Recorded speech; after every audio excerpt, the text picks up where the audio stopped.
Sir Bong! Ay, putakte, ano ba, mga Dor? Nanggugulat naman kayo, atakinap sa puso, ano ba? Naku, sorry sir. Kasi nakita ko ngayon nag-iisa rito eh. Nag-alala tuloy ako, baka may problema na naman eh. Okay na ako.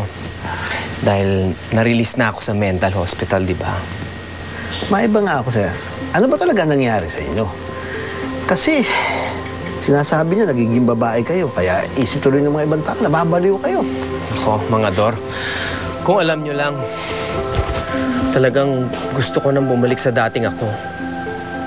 Kaya lang hirap na hirap ako, mga Dor eh. Meron akong pinagdadaanan, hindi. Kaya ako nagkakaganito. Kung ako kayo, tigilan niyo muna yung mga salita tungkol sa mga pixie, encantada. Kasi, alam niyo na, sa kabubuti niyo rin, para hindi na kayo magkahiwalay ni Daisy. Kasi baka isipin na naman tao, nasisiraan kayo ng ulo niyan eh. Quiet na lang kayo muna.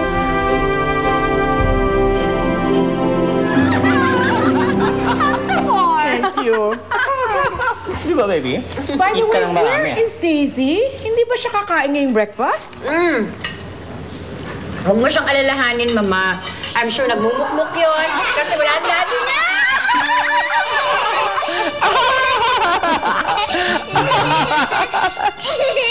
Eh kasi naman anak, di ba sabi ko naman sa'yo?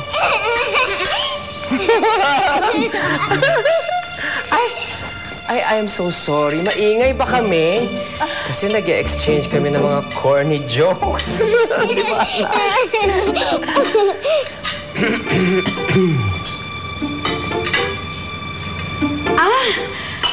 So sorry.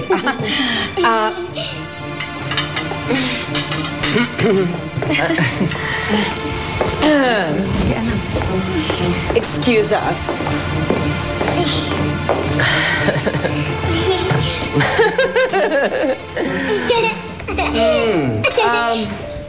Mama, bakit ba ganun yung nangyari kagabi? Di ba sabi niyo sa akin, kaibigan niyo yung doktor? Eh bakit kailangan akong ma-confine sa ospital? Bong, huwag mo nang masamain yung ginawa ko. Alam mo namang anak ang turing ko sa'yo and it's only really your well-being that I have in mind. Kaya lang naman kita pinadala sa mental hospital dahil akala ko na you really need professional help. Well, I have good news for you. I'm okay! Sabi ng doktor, discharge na ako. Diba, anak? Anong wala? Di ba krong-krong ka? Hindi po, Tito Marco. Yung doktor po mismo ang nagsabi. That's right. So, I'm clear. Hindi ako baliw.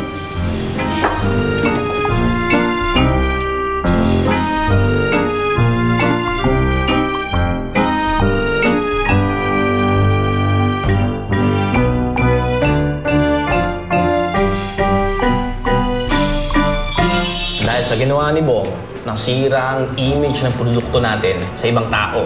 We must take drastic measures. I think it would be best kung umalis ka na lang sa kumpanya. Really? Salamat nagpakita ka ulit. Meron akong good news para sa'yo. Alam ko na ang solusyon para hindi maging babae ang daddy mo. Please stop the suspense. Sabihin mo na, ano ba yung solusyon na yan? Isang espesyal na babae ang kailangan mo. Para magkaroon ka ng bagong mami, kailangan makahanap tayo ng babaeng papakasalan ko.